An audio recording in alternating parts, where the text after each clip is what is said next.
요즘 이런 질문들을 많이 받습니다.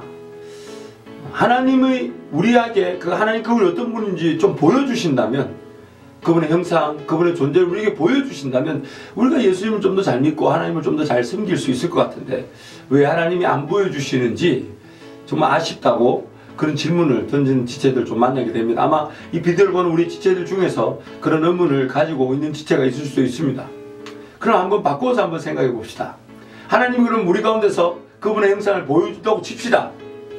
하나님 그분이 우리가 눈에 보이는 대로 어떤 사람의 모습이나 아니면 하나님 그분의 모습이라고 보여준다고 칩시다. 그러면 그분 우리가 하나님이라고 깨달을 수 있을까요? 혹은 하나님 이런 분이구나 하고 받아들일 수 있을까요? 우리는 자꾸만 그 하나님의 형상, 하나님의 그 존재를 눈으로 보고자 하지만 영이신 하나님은 우리 사람 몸에 갇혀 있을 이유도 없으시고 그럴 필요가 없지만, 그러나 사람의 형상으로 나타났다고 하셨을 때 과연 그것을 하나님으로 받아들일까요? 혹은 다른 모습으로 나타났다고 했을 때 자기 하나님이라고 말한다면 우리가 그것을 받아들일 수 있을까요? 어떠한 모습으로 나왔든 하나님이다라고 말하는 그 순간 우리는 이미 압니다.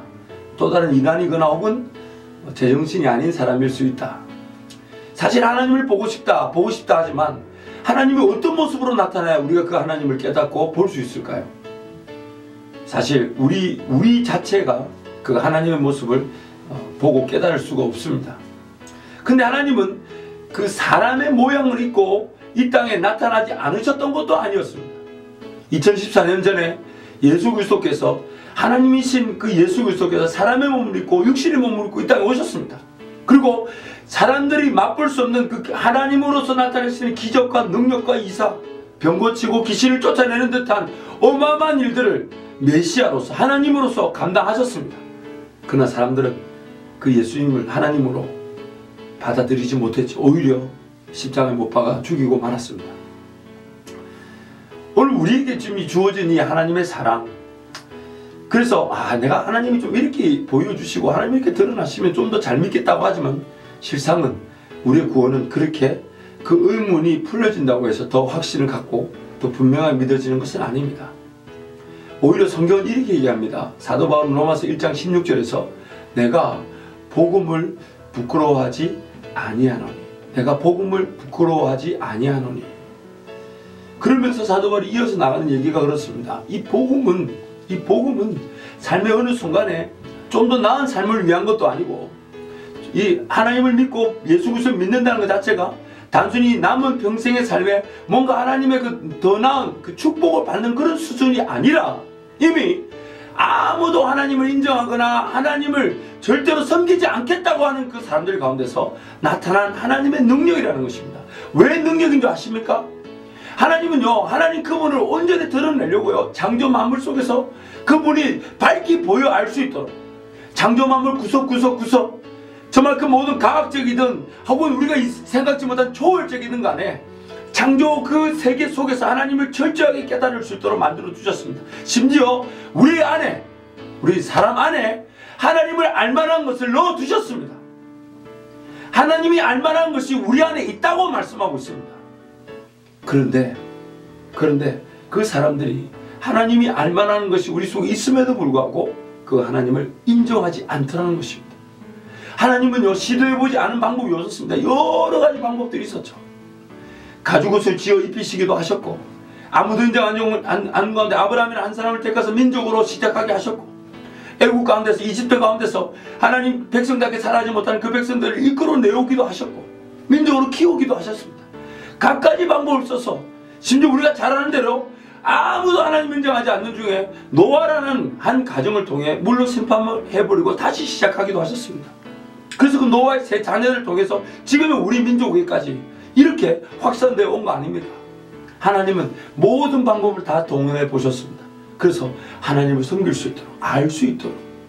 그러나 사람들이 점점점 세대가 태어나고 또 그 세대가 태어나면 태어날수록 하나님을 알만한 것이 자연 세계만 봐도 알 수가 있고, 우리 내면 안에서 하나님을 알만한 것이 있음에도 불구하고 미련하여지고 우둔하여지고 어두워지고 불의 가운데 우리를 방자하게 내버려 두었다고 성경 말하고 있습니다.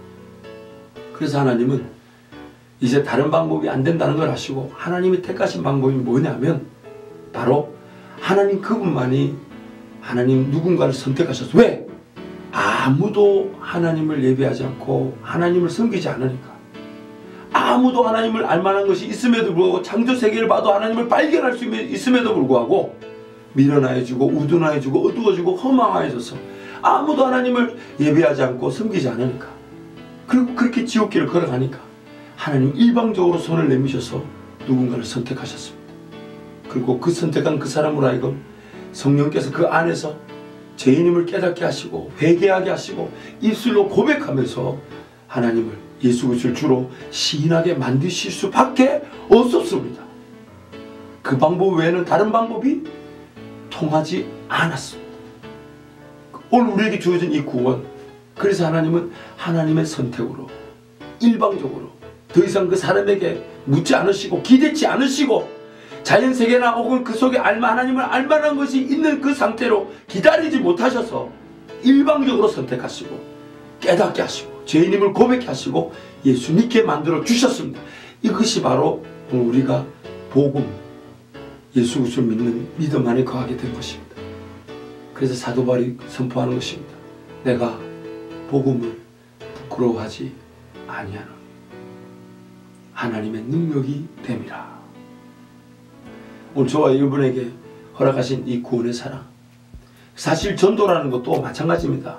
정말 그 예수를 믿지 못한 영혼들 긍휼의 마음, 불쌍히 여기는 마음, 왜? 우리는 누가 구원을 받을지, 누가 하나님의 선택 가운데서 주께로 돌아올지 우리는 모르기 때문입니다. 그래서 모든 이들을 긍휼히 여기며 불쌍히 여기며 기도해주고 기다려야 합니다만은, 그러나 우리가 그 가운데서 우리가 받은 이 구원은 우리가 야 예수 믿으면 좋아, 예수 믿으면 삶이 더 편해, 예수 믿으면 좀 더 나아 라는 수준에서 복음을 가리울 것이 아니라, 야 이 땅에서 예수 그리스도 믿는 이거 외에는 다른 삶의 의미가 없어.